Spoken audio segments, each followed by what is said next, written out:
I'm Dr. Brendan Asher with Eastern New Mexico University, and today we're at the Blackwater Draw National Historic Landmark Archaeological Site. And we're actually out here on a field school where we're training students hands-on techniques of how to do archaeology.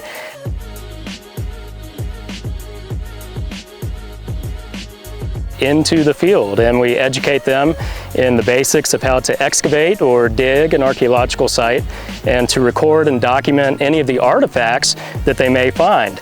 And what we're looking for at this site is evidence that humans may have been here camping in this area over 10,000 years ago. So we're looking for the tools that they made that they left behind on the landscape that hopefully are still here 10,000 years later. And once they find something, then they have to map it. So they learn how to document where the artifacts came from.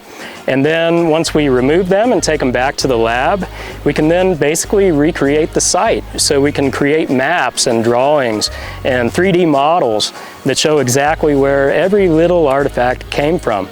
So we can only do that if we have that very careful, slow, tedious approach and find things in place, document them as they're found. So students learn how to excavate very carefully. They learn how to map all the artifacts as they're found, and then they have to interpret what they're finding. So what does it mean, the little piece of stone that I found? What does that tell us about people that were here 10,000 years ago at this site? The ENMU Field School here at Clovis is one of the most famous sites in all of North America because it was where we found the oldest evidence of humans coming into the Americas. So it's a really important site. And to know that I've got to be a part of that is very special. Well, if you are interested in anthropology, I'd recommend, or particularly archaeology, I'd recommend doing a field school as early on as possible so that you make sure that the hard stuff is, something that you can cope with. This is such a great opportunity and also an affordable opportunity too for students to be able to gain access to. And it's not every day that you can say that you worked at a National Historic Site, let alone a place like Blackwater Draw. So these are a few of the artifacts that we found so far on the field school this summer. The one here is a piece of what we call Edwards chert that talks about what type of stone it is. And that comes from Central Texas. And if you look really close on this piece, it's been reworked all the way down the edges. So there's little tiny flakes that have been removed all around this piece.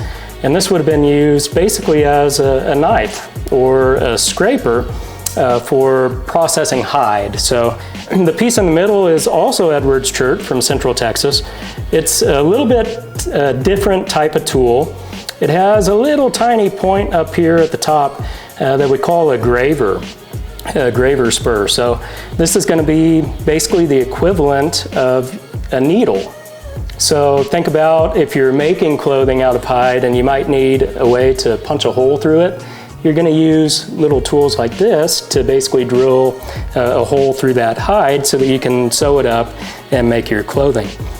The last piece is a little different. It's a material called Tecovas, which comes from around Amarillo, Texas. So it's a little different than the Edwards chert. And this piece is broken. It would have been a lot bigger originally, but the whole edge has been reworked again into a scraper. So this tool would have been used to process hides to make shelter or clothing over 10,000 years ago here at Blackwater Draw. So again, I'm Dr. Brendan Asher with Eastern New Mexico University, and we're here at the Blackwater Draw National Historic Landmark Archaeological Site on our summer field school. And if you want to learn more about the anthropology program and archaeology at Eastern New Mexico University or the Blackwater Draw site, you can scan the QR code at the bottom of the screen.